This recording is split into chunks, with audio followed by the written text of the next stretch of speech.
ojos claros, serenos, si de un dulce mirar sois alabados, ¿por qué si me miráis, miráis airados? Si cuanto más piadosos, más bellos parecéis a aquel que os mira, no, no me miréis con ira, porque no parezcáis menos hermosos. Ese madrigal de Gutiérrez Cetina, de toda su obra, se conserva porque está en la memoria colectiva. Si usted quiere que su hijo tenga un gusto por el lenguaje y una memoria casi colectiva y que lo persigan las musas, póngalo a que se aprenda de memoria algunos poemas. Nosotros comenzamos.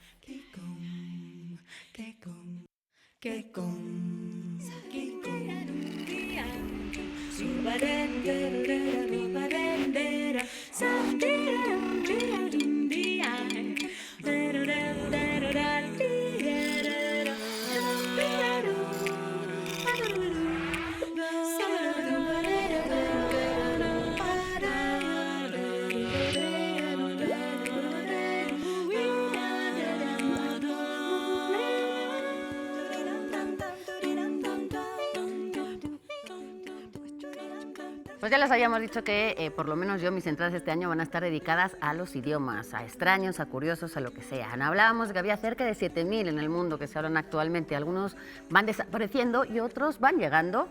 No contentos con los 7.000 idiomas que tenemos, el mundo literario y el cinematográfico hace idiomas de ficción. Y hoy me gustaría nombrar a 4 de ellos porque me parece muy relevante que se inventen idiomas a partir de la nada. Por ejemplo, en Avatar, recordemos que en la luna ficticia de Pandora, pues Paul Frommer fue el inventor de este idioma, el Na'vi, que tiene cerca de 1.000 palabras. Y los fans de los, digamos, los seguidores de esta saga, o que pretende ser saga porque dicen que va a salir ya la segunda, siguen inventando términos y está padrísimo. En las novelas de Tarzán, los simios hablaban el mangani. En El Señor de los Anillos, Tolkien también quiso inventarse un idioma, uno de tantos que aparecían, era el Quenya, que destaca sobre todo por su poema Namarie, no sé si lo estoy pronunciando bien. Y por último, me gustaría destacar también uno que inventó Anthony Burgess, un novelista, compositor y lingüista, que inventó en La Naranja Mecánica, llamado Natsat, que, bueno, pues se trata sin duda de la subcultura adolescente. Esos son parte de esos idiomas, porque los idiomas están vivos, crecen, evolucionan y van hacia donde los hablantes queremos que se dirijan. La próxima hora, estos 4 hablantes pretendemos que se dirijan hacia dichosas palabras, así que quédense con nosotros y por lo pronto vamos a jugar con él. Muchas gracias, yo soy Laura García. El poeta, matemático e inventor danés Piet Hein, quien, por cierto, afirmaba haber jugado ping-pong mental con Niels Bohr, el físico, dijo alguna vez que el camino a la sabiduría es muy sencillo. Consiste, según él, en equivocarse y equivocarse y equivocarse y volverse a equivocar una y otra vez, pero cada vez menos y menos y menos. Buenas noches, yo soy Pablo Boullosa y me falta mucho camino por recorrer. Yo traía otra entrada, pero mi queridísimo compadre Eduardo Casar me acaba de obsequiar una reedición de sus grandes maniobras en miniatura, reeditado por el gobierno del Estado de México, por lo cual lo felicito como siempre. Y tomo de aquí el segundo epígrafe de Hannah Arendt. Los hombres, aunque han de morir, no han nacido para eso, sino para comenzar. Soy Germán Ortega Chávez, ¿cómo les va? Muy buenas noches. Por cierto, la Bueno, primera pues edición comenzamos. vertical de ese libro. Sí, es que en el otro estaban más flojos y venían acostados los poemas. Los despertaste. Ya se han despertado con el tiempo. Desde las 6 de la tarde preguntamos en redes sociales cómo influye tu estado de ánimo en lo que decides leer y tenemos algunas respuestas muy interesantes. ¿Alguien tiene alguna que ya haya escogido? Tengo una de Julio Melchor que dice, de hecho, mi estado de ánimo cambia cuando decido leer algo. O Vivi O'Hara que dice, influye más cuando compro un libro porque por lo general mi lectura lleva el orden de adquisición. Muy bien, Daniel dice, una vez que me sentía triste, decidí leer La Divina Comedia, pero oh decepción, no me alegró ni me reí nada. Es que no llegó hasta el final. Al final es... Llega la felicidad. ¿no? Eso, Que llegara. Maximus Iberius nos dice, mi estado de ánimo influye demasiado. La lectura siempre es un bálsamo y a la vez un túnel que me lleva al interior de mi ser. Pues qué Ándale. bueno, caray. Andamos bien ontológicos. Alfredo Martínez dice, influye, pero cuando quiero alegrarme leo los cuentos de José Agustín. No hay censura y amor del bueno. Ahí tienen 2 recomendaciones de Alfredo Martínez. Y nosotros tenemos una pregunta de Hagen, @soyhagen, así se firma. Hagan como los helados. ¿Cómo se la da? Hagen como los Hagen. Qué fresco. Son muy caros. Bueno, están bien. Pregunta, esto es muy de actualidad porque acaba de suceder en el fútbol, sobre el chivo expiatorio. ¿Ah, sí? Sí, es que acaban de correr al director técnico de los Chivas. De las chivas, pobres chivas. Fue el ¿Cómo está el chivo. ganado? También hay Bueno, un pero ¿de candidato dónde que- viene lo de chivo expiatorio? Chivo expiatorio efectivamente es una expresión que alude a alguien que, digamos, carga con las culpas de algo que ha hecho otra persona. Es decir, el culpable sale O un poco grupo, libre. O un grupo humano. Sí. Sí, Se carga claro. con las culpas de una comunidad. Ajá. ¿Y? Es una expresión que tiene bastantes sinónimos. Puede ser cargar con el mochuelo, pagar el pato. Hay como mucha fauna en esas expresiones. Y cabeza de turco también podría ser otra, con matices, pero cabeza de turco digamos que es cuando las cruzadas entre los musulmanes y los cristianos, a los turcos cuando eran apresados los ponían en la cabeza, les cortaban, les ponían en una pica y digamos que le hacían un poco... Mostraban en la muralla. Le echaban toda la culpa de todo lo que había pasado en toda la guerra. Un poco el chivo expiatorio es eso. Chivo expiatorio está formado por 2 palabras. Chivo, que es la cría de la cabra. Es una voz del árabe, de hecho, que digamos que es un poco la llamada al animal, es onomatopéyico.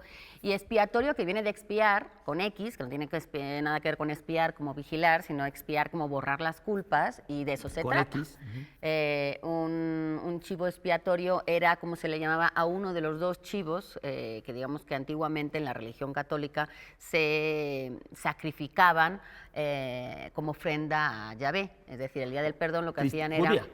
Sí, perdón, judía, era antiguo, o sea, sí, justo en el principio de los principios.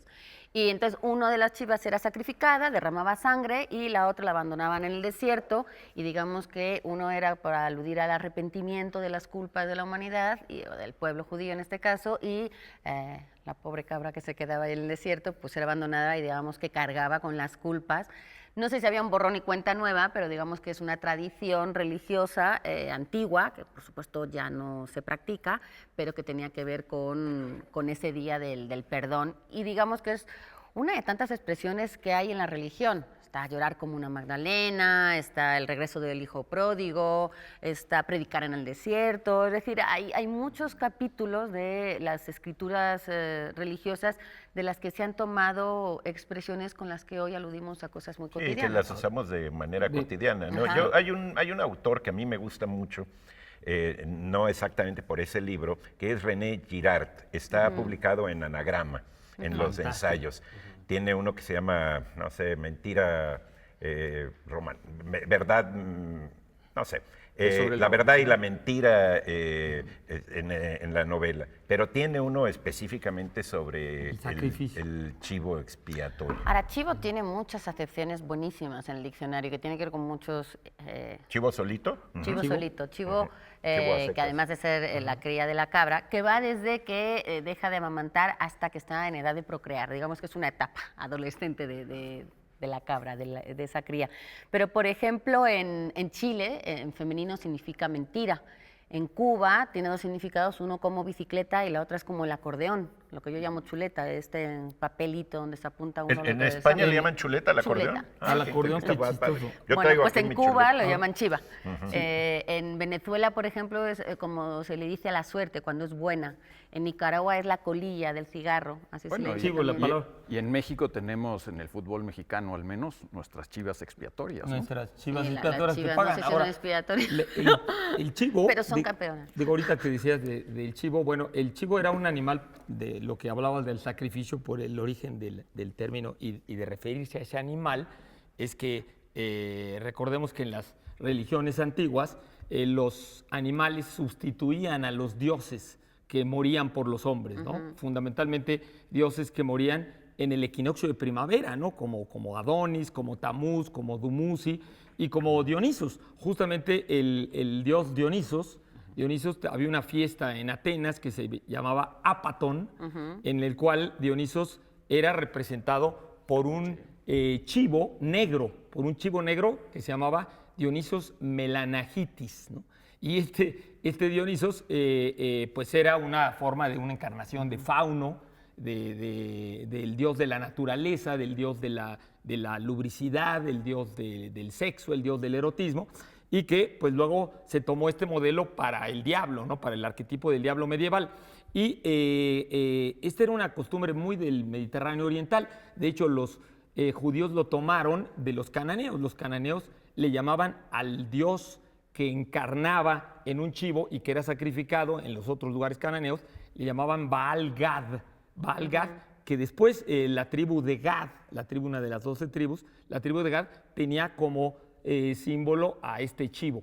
¿Y por qué al chivo y no al carnero más o al caballo? Pues porque el chivo es un animal más chico, más práctico, más portátil de los animales que tienen cuernos. Entonces la potencia del maná masculino era representado por los cuernos, ¿no? Los cuernos era como la energía, como la de Moisés, que sale del espíritu del Dios. Y lo que es curioso es que esta costumbre también la tenían los germanos de sacrificar un chivo, y hasta el día de hoy, en la Navidad, hay en todos los pueblos nórdicos, los suecos, los noruegos, pero tienen también para un chivo. espiar, disculpa, porque estoy imaginándome el pavo que también pavo se sacrifica. expiatorio. El chivo, y no es expiatorio ese Sí, pobre. porque se quema. El pavo expiatorio. Sí, no, se quema el pavo también, o sea, el chivo, Pero que se también llama Yule Goat. alude a la culpa y al Yule arrepentimiento. Goat, porque en el cambio solar, ¿no? En el cambio del solsticio de invierno también, los germanos mataban a un chivo,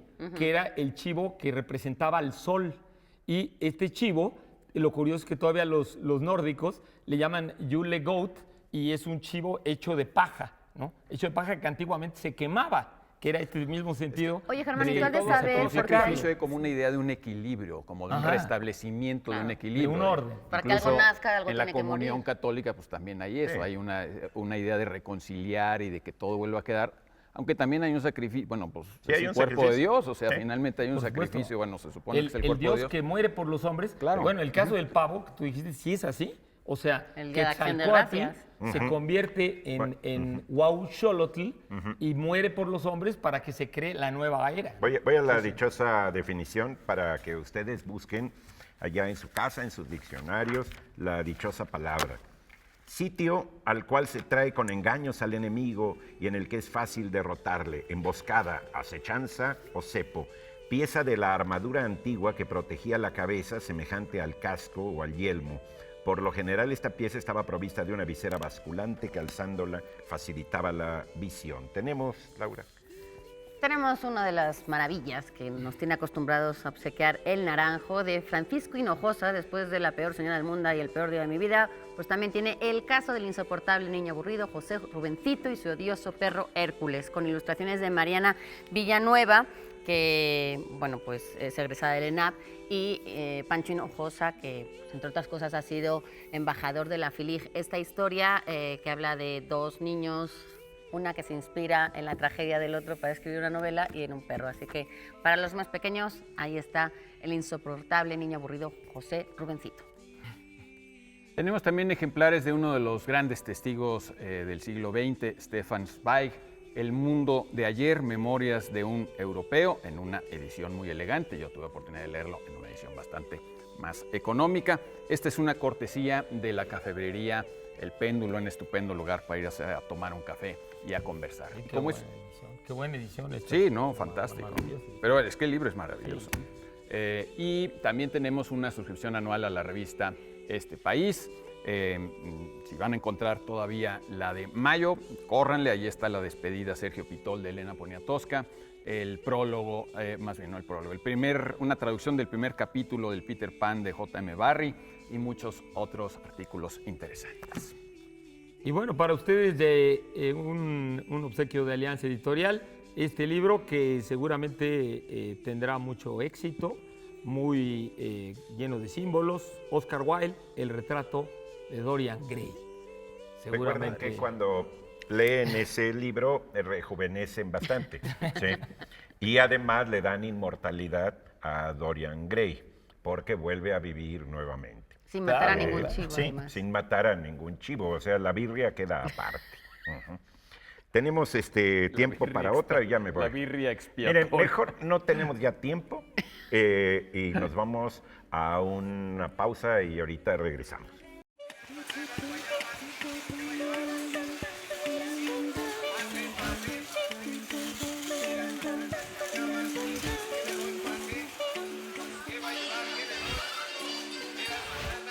Estamos aquí en la central de abastos de la Ciudad de México.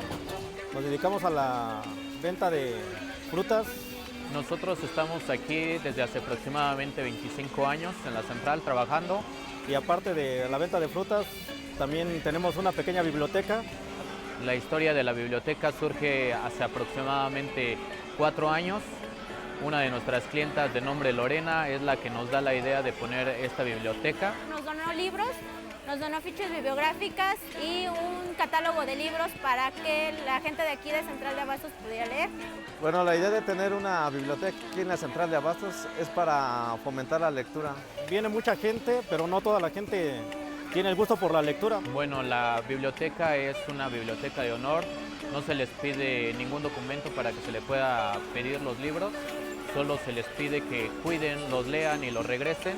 Y la gente que se llega a llevar un libro, sí lo regresan.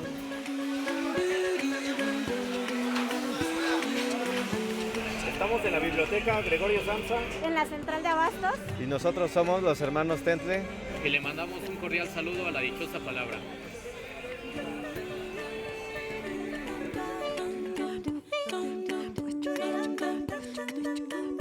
Chulada de iniciativa, sin duda, la de ese grupo que pretende llevar las letras entre toda la locura que es esta central de abastos, que mucha gente dice que tiene hasta 70,000 habitantes, digamos, flotantes al día en ese espacio, que no sé cuántos, muchos deben ser kilómetros cuadrados, pero ahí está esa biblioteca Gregorio Samsa, que esperemos que no haga alusión a ningún insecto que haya en la central de abastos. Y esta semana también nos preguntaban que qué diferencia había entre abasto y abastos, que si era en singular o plural. Bueno, abasto en realidad, que es la acción de abastecer y es, digamos, ese mercado de víveres, pues en realidad acepta las dos, en plural y en singular, así que sería correcto decirlo de las dos maneras. Un saludo y una felicitación de parte de todo el programa a esa iniciativa. Y si usted conoce más iniciativas que se produzcan en más sitios de la ciudad o de sus ciudades, pues escríbanos y nos dará mucho gusto aquí difundir también esa gran labor. Nosotros aquí seguimos con más labor, esta de parte de la que nos llega por teléfono, por correo, por todas las vías que tenemos abiertas con ustedes.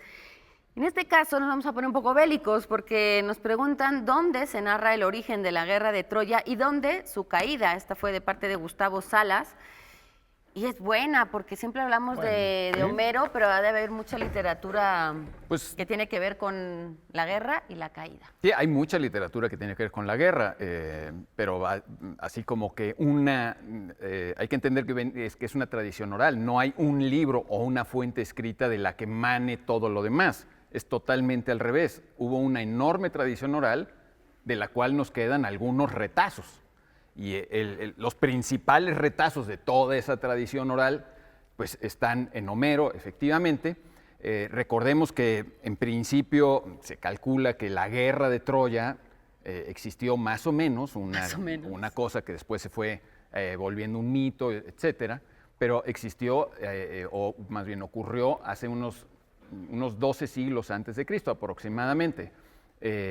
Después Homero debió haber vivido entre el siglo VII y el siglo VIII antes de Cristo, es decir, 400 o un poco más, o quizá 500 años después de la guerra. Entonces el propio Homero, que es nuestra fuente escrita más antigua sobre la guerra de Troya, pues ya estaba escribiendo absolutamente, ahora sí que de oídas y a muchísima distancia.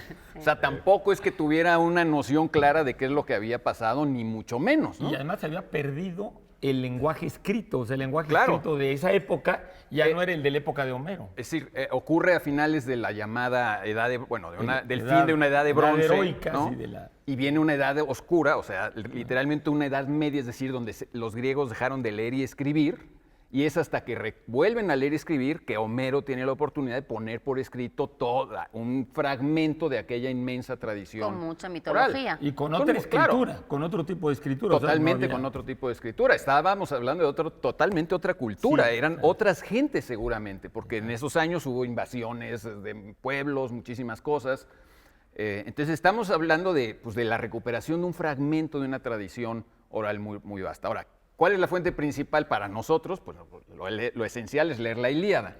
A pesar de que la Ilíada solo cuenta unos cuantos días, la historia de Aquiles, básicamente de la ira de Aquiles o las 2 iras de Aquiles, en un puñado de días, al 10º año del sitio de la guerra de Troya, un poco antes de que finalmente caiga Troya. Entonces estamos viendo todo eso a través de un momento muy particular, ¿no? Y muy, muy específico y muy acotado. La otra obra de Homero, la Odisea, pues también narra parte de esto, aunque ocurre propiamente mucho tiempo después de la guerra de Troya, pero Ulises recuerda episodios de lo que había pasado, en el camino. Sí, está lleno de historias y relatos anteriores. Y lo del caballo también se encuentra sobre todo en un escrito todavía muy posterior, que sería en la Eneida, en el libro 2 de la Eneida. Eneas cuenta en primera persona, también una visión totalmente subjetiva, la caída de Troya, es decir, la caída final el desparramiento de todo. Es un capítulo muy bonito donde Eneas se encuentra a Helena y se arde de coraje diciendo por culpa de esta mujer nos fue como en feria. Y se le aparece Venus, su madre, y le dice, no, espérate, la culpa no es de Helena, ni siquiera es de París, la culpa es de los dioses, ¿no? O sea, aplaca tu ira, ¿no? Entonces, es muy bonito ese capítulo. Yo sí recomiendo, si le interesa la guerra de Troya, que lea el libro 2, por lo menos, de la Ahora, todo lo que Eneida. hablan, por Y hay ejemplo, del muchos ciclo fragmentos. troyano, toda esta colección que hay. Bueno, es que hay y no hay, porque en realidad son fragmentos muy cortos de otros poemas que se conocen en conjunto, como el ciclo troyano o el ciclo épico, de lo cual queda más o menos una crestomatía, es decir, una antología didáctica. Eso es lo que sería una crestomatía. Crestos viene de ser útil, y matos de conocimientos útiles, o sea, con un fin didáctico, de un tal que se le atribuye un tal Proclo, aunque lo más probable es que el cuate no lo haya escrito. Sí. Proclo fue un tutor de Marco Aurelio, filósofo, gramático, latino, pues también muy posterior a todas estas cosas, y es difícil que lo haya compilado. Y además, esa compilación vendría de escritos posteriores al propio Homero. Lo importante, insisto, es que nos dejemos a un lado esta visión de que las cosas surgen primero por escrito, así como, digamos, en las religiones, en los monoteísmos van mucho a sus libros, ¿no? Entonces, la autoridad son sus libros. Aquí no había nada de eso, es al revés. Los libros vienen mucho tiempo después y no había ninguna autoridad. Era una creación totalmente colectiva, oral, transmitida a lo largo de los siglos y obviamente mitificada, y no hay ningún atisbo tampoco de verdad histórica. Lo que hay es una recreación pues fantástica, y en el doble sentido de lo fantástica porque es padrísima, y fantástica porque era totalmente fantasiosa, ¿no? Sí. Ahora, todos esos acontecimientos que presumiblemente ocurrieron 12 siglos claro, antes de Cristo, siguiendo un poco lo que tú dices, ¿sí? O sea, quiere decir que los que leían el poema de Homero sí conocían las líneas generales de la historia por la tradición oral. O los que oían en las tragedias griegas, fragmentos de todo eso, porque también en muchas tragedias griegas se cuentan fragmentos de eso, ¿no? O sea, por ejemplo, en la Ifigenia, Ifigenia en Auli de Eurípides, pues se cuenta un momento antes del comienzo de la guerra, cuando tienen que sacrificar Agamenón tiene que sacrificar a su hija, por cierto, sacrificar a su hija para restablecer un equilibrio con los dioses. Hablando de animales. Y la gente lo conocía, o sea, eran historias que estaban ahí. No porque hubieran leído un libro, y también sino por la porque eran historias construcción de conocidas. héroes, ¿no? Es decir, todos los pueblos necesitan también héroes de momentos, hitos, digamos, históricos en su historia. Es como un poco... Y necesitan un poco ensalzar esas figuras, entonces a partir de esa figura y de esos hechos que se van contando poco a poco, se va construyendo toda una historia que claro que va aderezándose con un montón de cosas ficticias. Es un poco como en el catolicismo tienen cosas que no están en la Biblia, muchas, que solamente están en la tradición oral, ¿no? Los 3 Reyes Magos, todo el mundo se sabe hasta los nombres. Yo no sé si en la Biblia están los 3 Reyes Magos, sospecho que no. Ni siquiera se mencionan 3, nada más se habla de los Reyes Magos en no de los Por eso, magos, ni siquiera reyes. Ni Entonces, siquiera reyes. Y En esto de que Mateo además nada más uno es son de magos, cada, ¿no? de cada raza, ¿te acuerdas? Así Sí, nos sí, decían, eso ¿no? Pues era. es Ahora, totalmente una Sí, ni que fantasía fuera- oral, ¿no? Para una recopilación más o menos variada y que le da coherencia, habría que ver el final de Los mitos griegos de Robert Graves, Ajá. porque ahí junta varias fuentes que vienen en notas a pie de página y va como reconstruyendo y dando, digamos, los referentes históricos posibles de eso. Y es con lo que termina realmente Claro, el libro termina de los dos. Graves. Que además Los dos volúmenes. entretenido también saber que durante muchísimo tiempo la gente inteligente, los intelectuales de Occidente, de Europa, entendían que todo eso era totalmente falso, totalmente mitológico. Fue hasta que realmente hubo descubrimientos arqueológicos que empezaron a entender que podía haber referente una raíz Claro, histórica. pero que ni a todo siquiera eso, se ¿no? ubicó Sí, donde estaba ahora, Troya. Bueno, sí, pero ahora lo chistoso es que ahora los arqueólogos pues, les sigue interesando el asunto y algunos revisando el carbono 14, algunos dicen y empiezan a acercarse, aunque hay diferencias, sobre todo correlacionando los acontecimientos de Egipto, de Asiria, de los hititas, de cuándo pudo haber sido y cuándo no pudo haber sido. Sí. Y entonces ubican básicamente entre el 1300 y el 1290 la fecha más probable, lo cual sería un siglo más antiguo de lo que Herodoto fijaba la guerra de Troya, ¿no? Sería siglo Y XIII, decir que hay un montón antes de Cristo. libros que tienen Troya en su título y que algunos son ficción, otros son novelas con mucha ficción y otros son basados en esa historia, reflexiones y cosas que tienen que ver con una épica, ¿no? Y con una batalla ahí. Pero bueno, yo recuerdo, por ejemplo, El caballo de Troya, de JJ Benítez, que se lee mucho en España, no sé si ya lleva como 12, 16 libros, y no tiene nada que ver con Troya. No, claro, es una cosa Pero bueno, está bueno. extraterrestre, ¿no? Onda así. Lo que sí tiene que ver con nuestro programa es la dichosa palabra, una definición, y ustedes nos dicen qué palabra es la que se esconde detrás de esas, pues sí, de esa definición, de esa explicación. Hoy estamos aludiendo al sitio al cual se trae con engaños al enemigo y en el que es fácil derrotarle.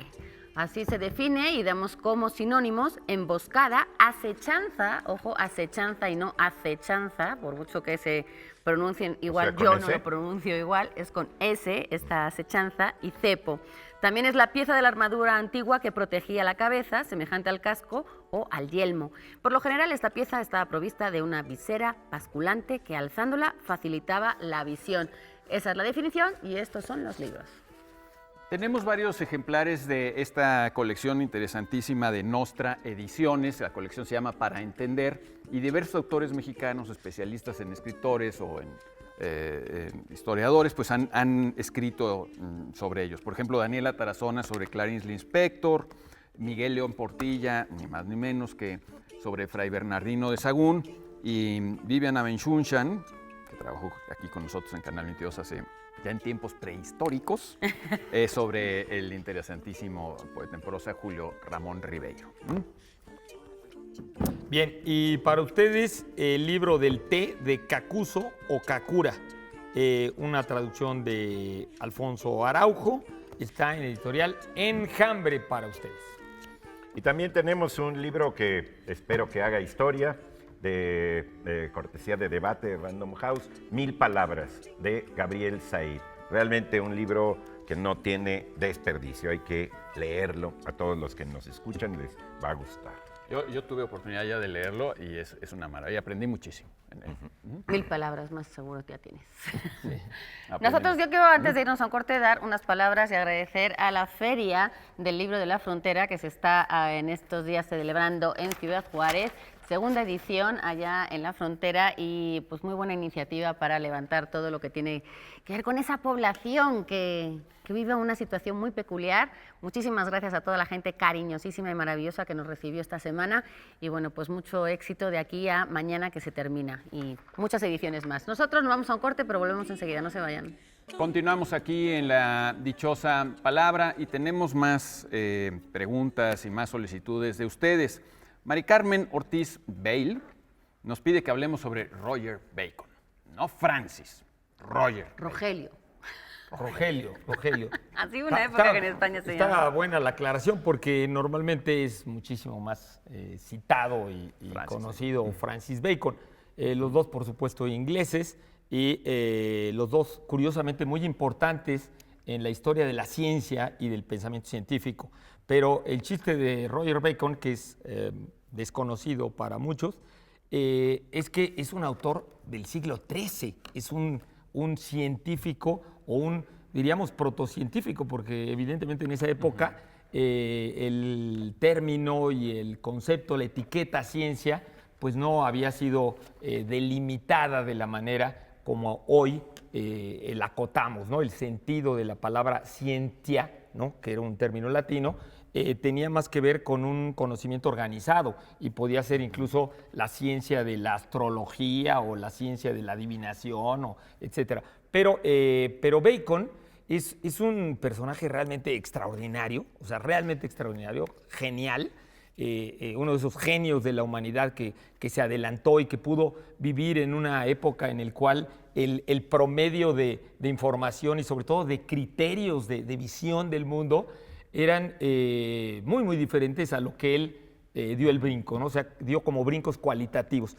Desgraciadamente, sus dos grandes obras, la Opus Minor y la Opus Mayor,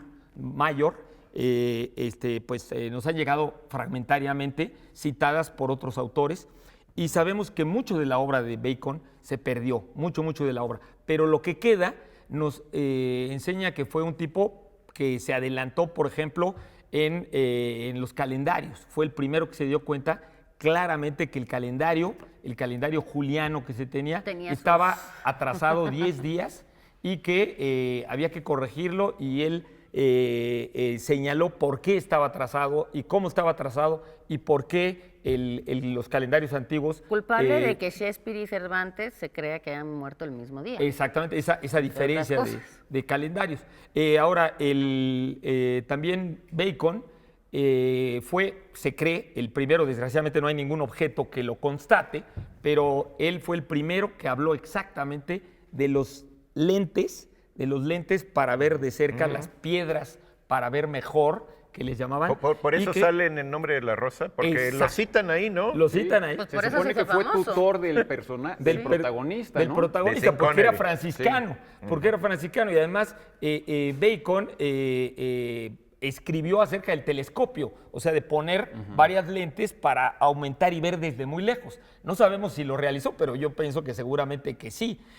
También él se adelantó a lo que después serían lo que se llama en física campos, o sea, los campos a los que afecta la materia. Y esto tenía que ver con que Bacon decía que el magnetismo, ¿no? y muchas cosas, muchos objetos, influían en los objetos vecinos, pero no en todos los objetos y ni de la misma manera, ¿no? Y de aquí, luego John Dee, contemporáneo de Bacon, en el siglo XVI, estudió los libros de Francis Bacon, del otro Bacon, estudió los libros de Roger Bacon y inició lo que después sería la noción de campo en física, ¿no? Además fue un y del tipo... arco iris también hizo algo, ¿no? Fue un El tipo, arco iris. claro, del explicación. arco iris, y además él estableció, primero que nada, aclaró esta idea que se tenía en la antigüedad de que la visión, bueno, en Occidente, de que si Euclides, por ejemplo, y Ptolomeo creían que del ojo salía el rayo para ver. En cambio, Aristóteles superhéroe. decía que realmente el ojo era el que captaba. Y Bacon es el que definitivamente dice que es de la otra manera. Ahora... ¿De cuál manera? Perdón, ya me hice bola. De que los objetos... De que la Los luz que te proyectan. llega. Que los ojos captan, los no ojos lanzan captan. Que no rayos eres así para como captar. Los ojos Superman. captan. Ahora, lo curioso que no se dice en muchas de sus biografías, nada más en biografías más amplias, es que Bacon, muy probablemente, muchos de estos conocimientos y muchas de estas cosas los tomó de los árabes, fundamentalmente de Al-Hassem. Él sabía árabe y aunque él nació en Inglaterra, estudió en Oxford, luego estudió en París, en una época increíblemente oscura, fue perseguido, lo metieron a la cárcel, primero fue consentido del Papa Clemente VII y luego después lo metieron a la cárcel Por porque blasfemo, perdió... imagínate. ¿Y cuál es el otro Francis? Un poquito. porque a mí ya ahorita me ilustraste, pero se me hizo una gran opacidad sobre el otro Bacon. Son, El otro son Bacon parientes, es- el otro Bacon son, es- son cercanos. No, Este es no, Roger, no. el otro es Francis. Siglo, 13 o 4 siglos después. Bacon nació, debe haber nacido como en el 1200. Roger Roger Roger. Bacon. Roger Bacon como en Ese el es Roger 1220 y tantos y murió en el 1290 y tantos, ¿no? Y Francis Bacon, en cambio, vivió a mediados del siglo XVI, justamente un poquito ya antes, pasada la Edad Media. digamos un poquito después de Shakespeare, en la época de Shakespeare. ¿no? Francis Bacon es famoso por haber dicho, o se le atribuye mucho eso famosísimo de el conocimiento es poder. Probablemente la frase no es de él, pero eso como es la frase que lo representa, ¿no? Knowledge is power, o sea, el conocimiento es poder. Ahora, volviendo un poco a Roger Bacon, otra cosa interesante es que, digamos, los escolásticos ya tenían esas famosas dos vías para el conocimiento. Una era la vía rationalis, Exacto. que era la que se consideraba superior, y la vía experimentalis, que se consideraba muy inferior. De hecho, recordemos, los griegos tuvieron un poco la misma discusión. Platón hasta regañó a sus alumnos por andar haciendo experimentos. Les pareció una vulgaridad espantosa. O sea, en la academia se pensaba. O sea, la vía rationalis era muy superior. Y se le atribuye un poco uno de sus méritos a Roger Bacon es haber dicho, no, hay que experimentar, hay que tener la vía rationalis. Pero claro, estaba inmerso también en un mundo donde todavía no había ese concepto, como dijiste, Es de que es ciencia anterior. experimental, es muy anterior. Entonces, por ejemplo, una anécdota de él que a mí me parece que lo enseña bien, es que él quería actuar sobre la realidad, pero tomaba de la Biblia esta idea del libro de Ezequiel, de que el anticristo iba a venir de la tierra de Gog y de Magog y que de ahí iban a surgir un ejército como granos de arena y que iban a invadir todo, iban a acabar con la civilización, etc. Entonces, Roger Bacon decía, creyendo eso, a pie juntillas decía, lo que tenemos que hacer es apoyar el conocimiento geográfico para ir a ver dónde están y protegernos de ellos, o sea, crear un ejército para protegernos, crear una muralla para que no se nos vengan encima esas huestes infernales. Es que era vaya, muy ¿no? difícil pues, ponerse a cuestionar tantas Claro, cosas de pues, la exacto. Biblia y Por eso, pero del eso- simbolismo, ¿no? Todo Que eso habla- va muy, muy lentamente. Pero Ese fue cuestionamiento puente. empieza más tarde, pero ya en el siglo XIII hay una especie de primer renacimiento Claro. cuando empiezan a llegar las obras de Aristóteles traídas del mundo árabe. De hecho, Ídolos. él estudió mucho la obra de Aristóteles y ahora que hablamos tanto de Copérnico y de Galileo Galilei y de Kepler y de un montón de sabios que han hecho la diferencia, pues realmente Bacon fue anterior y creo que no se le mete lo suficiente en el nivel de los que sí Es que- aludimos como grandes cambiadores de ese pensamiento. Yo creo que influye el hecho de que no tengamos una obra bien completa de él. bien. Y además, si la tuviéramos, estaría llena de una cosa que nos parecería demasiado ajena. Bueno, eso es yo lo que De sospecho. referentes ahora, lo que es interesante de Bacon es que es uno de los principales canales del conocimiento árabe y de la ciencia árabe hacia Occidente. Como él vivió en Córdoba y estudió en árabe en la Escuela de los Iluminados de Córdoba y tomó mucho de Al-Hassem, este gran científico árabe que vivió a fines del siglo X y principios del XI, o sea, 250 años antes de Roger Bacon, y que se había adelantado en muchas de estas cosas, ¿no? Por lo cual a Roger Bacon también le echaban el trapo encima, porque tenía muchas raíces con el mundo árabe, ¿no? Y admiraba a los árabes, ¿no? Bueno, vamos a la dichosa palabra de esta noche. Recuerden que nosotros proponemos una definición. Las primeras personas que sepan a qué palabra corresponde esta definición tendrán prioridad para llevarse los libros que mostraremos a continuación. Ya la encontré. Dichosa palabra. Sitio al cual se trae con engaños al enemigo y en el que es fácil derrotarle. Emboscada, acechanza, cepo. Si lo pronunciara Laura, sabrían si va con S o con C. Nosotros pronunciamos la C y Como la S acechanza. igual, entonces es Ahorita un te voy a relajo. preguntar eso. Pieza de la armadura antigua que Acechanza protegía la con C. cabeza semejante al casco o al yelmo. Por cierto que en el Quijote hay un momento en el que Sancho Panza se ataca de la risa porque Don Quijote usa esta dichosa palabra que estamos buscando para referirse a una vacía, que eran pues esas vasijas que usaban los barberos, ¿no? Recuerden que ayer empezó la lectura grupal Por cierto. Cervantes 2018 en Twitter. Ya estamos en el capítulo 2 hoy, así que anímense. Sí. Bueno, este libro que verdaderamente me muero por empezar a leer, hay que conseguirlo, Los filósofos ante los animales.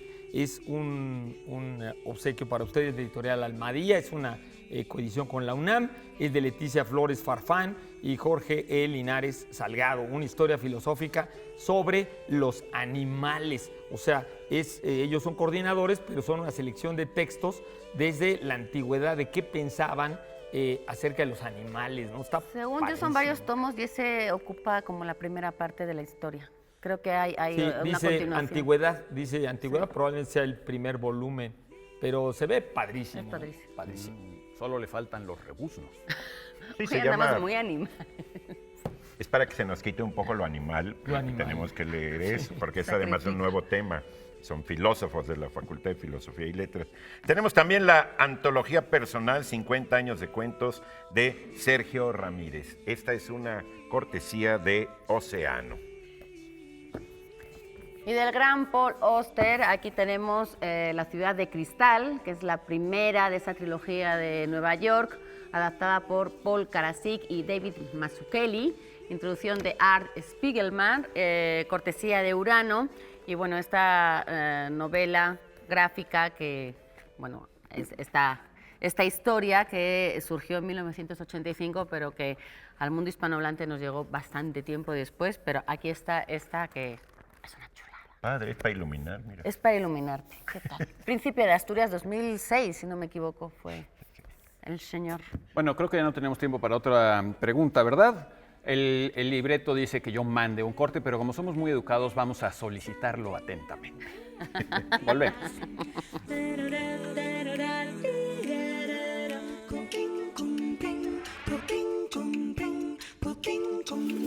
La colombofilia es el arte de criar y competir las palomas mensajeras. E incluye desde el aquerenciamiento de las palomas hasta la competencia en las cortas y las largas distancias. Hola, mi nombre es Fernando Oribe. Aquí nosotros somos colombófilos.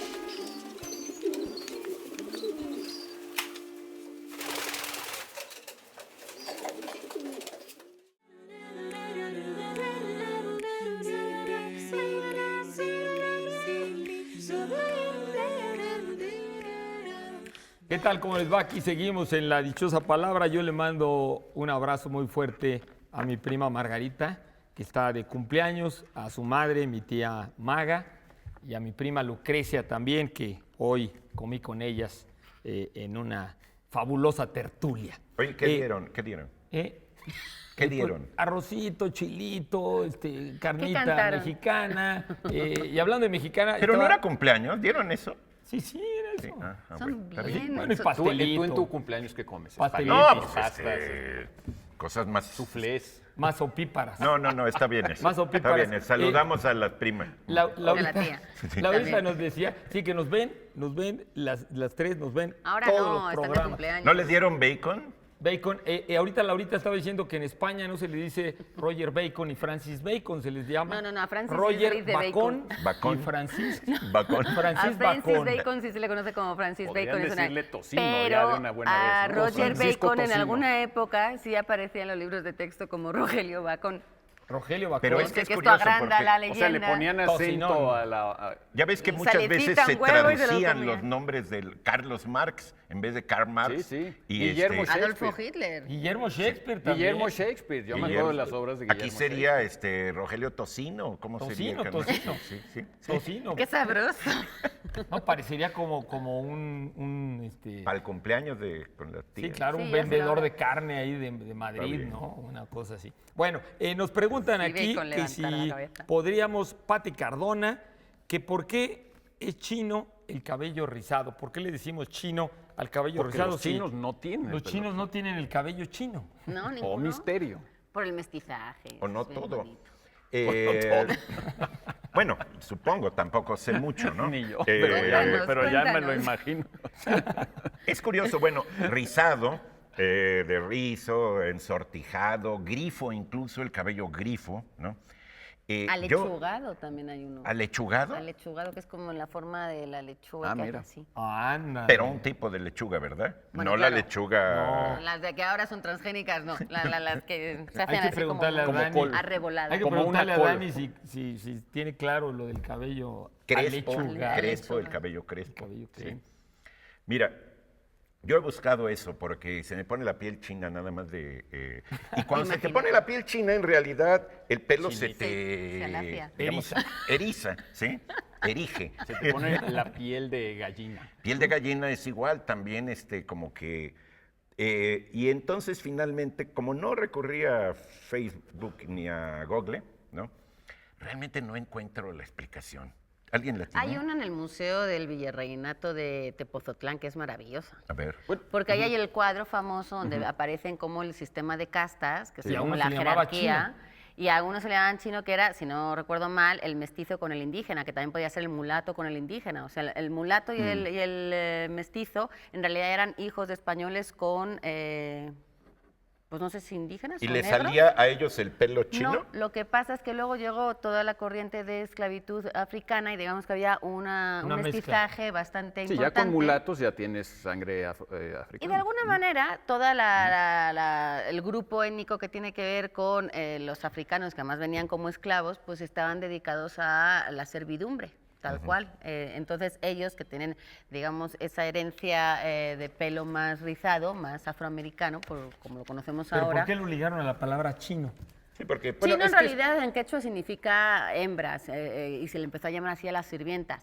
Pero A las no, pero lo ¿Como que iba a hembra? decir es que entonces en Sudamérica, en España se le dice chino al pelo chino. No. Y en, ¿Cómo y se en le dice? Sudamérica Pero Es que, a allá ver, no en llegó aquel el entonces mestizaje a como China ni aquí. siquiera le decíamos China, ¿no? No, pero es que no es ese chino. O sea, el chino, si tú vas al diccionario, parece como el que es de China y como el que viene del quechua, que significa No, hembra en quechua. en el diccionario también dice que China, así en ¿Aparece en el femenino quechua? nada más, no. China es una Sí, una piedra. una piedrita redonda, Eso ¿no? sí o se cualquier usa en cosita España. redonda. Ay, se me Jugar metió una chinitas. chinita. Exacto. Esa En es Chile, una por china. ejemplo, China, hay chinita, ven aquí, es niña. Pero a lo mejor viene de piedra, yo no sé, no sé. Yo digo que sí Yo viene. no sé, pero pero a lo pelo, mejor el viene de pelo. piedra, de que parezca que tienes el pelo como lleno de piedritas.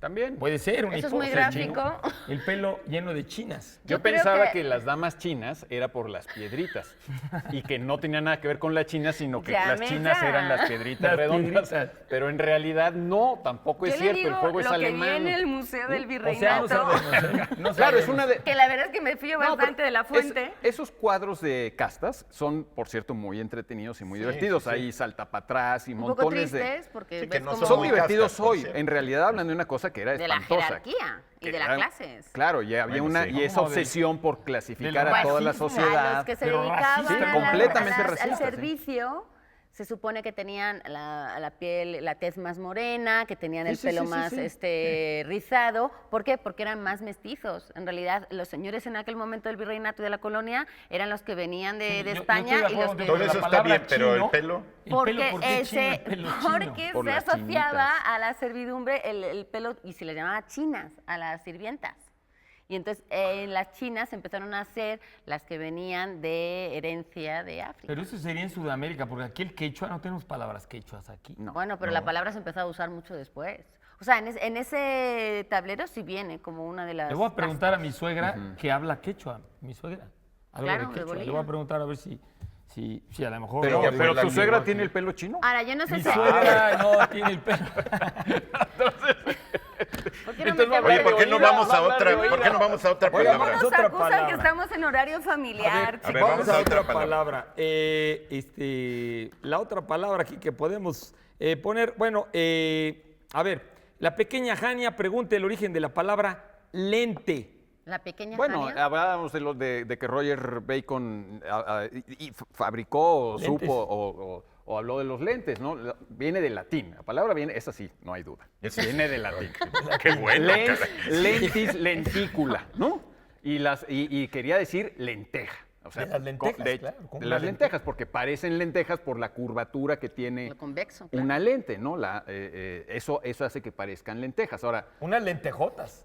bueno, es que La depende de lentejuela qué viene de tan... ahí. Las lentejuelas viene de ahí, obviamente, pero Sí, no depende del por- tamaño del bueno. lente, pues No por latina. depende del tamaño del lente. ¿No? Ahora, una cosa que sí es interesante también es pues, que no somos conscientes de cuánto le debemos a los lentes. De hecho, ¿cómo no? la revolución científica, o sea, Galileo, habría sido imposible si no existieran los lentes. Si Galileo no hubiera podido ver que había lunas que circulaban alrededor de Júpiter, pues no habría tenido un argumento contundente de decir, señores, la Tierra no es el redonda. centro del universo, ¿no? O sea, no todo gira en torno a la Tierra. ¿Cómo lo pudimos saber? Pues por los lentes. O sea, no es Sí, pues no es solamente la mentalidad microscópico. abierta No, ni y nada de le- nada. y Es leer, esa tecnología Pablo, que y permite. leer, nosotros Claro. ya casi no podíamos. Pues ahorita lo No, de acabas hecho, la industria de los lentes La lentilla. surge a Ahorita partir que de que leía hay, Hannah de que se populariza la Arendt, escritura. casi no ¿no? La lentilla, que es como en otros países se le llama a la lente de contacto, en realidad también es ello.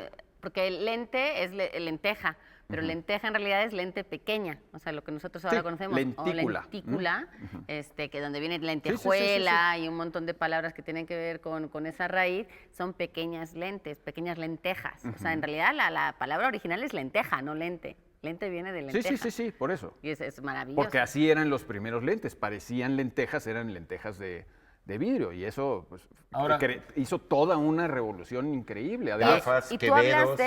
tú hablas, por Quevedos. ejemplo, Los quevedos. del espacio, es decir, de Claro. las imágenes Y en también grande, para lo corto. pero también lo corto, lo diminuto, Claro. sin lentes no se hubiera podido la descubrir nada. historia de Semmelweis Bueno. que hemos contado en otras ocasiones, o sea, Que si digamos no la puedes verlo dichosa muy palabra. pequeño o lo muy grande, pues vives en un mundo mucho más pequeño. Que por cierto, digo, independientemente de Bacon, en Occidente los lentes probablemente son de origen chino, ¿eh? O sea, los chinos creo Sí, que son bueno, los o primeros sea, que sí, tallaron. Sí, estamos hablando de la palabra, cómo se Sí, utiliza sí, aquí, sí, que sí, viene sí. del latín, pero digamos que el Ahorita que concepto de decíamos lente... que hablamos de Bacon. Bueno, en nuestra dichosa palabra del día de hoy, sitio al cual se trae con engaños al enemigo y en el que es fácil derrotarle.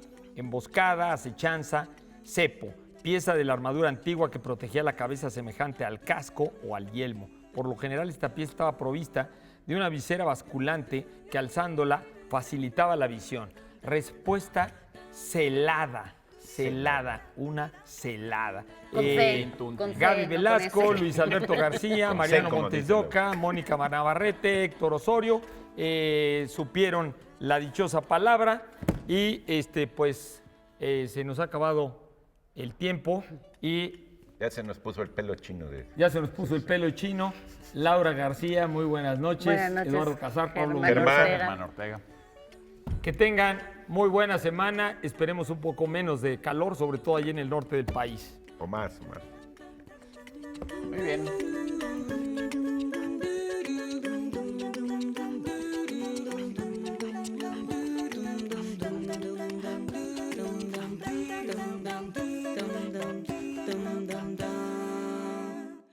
Dum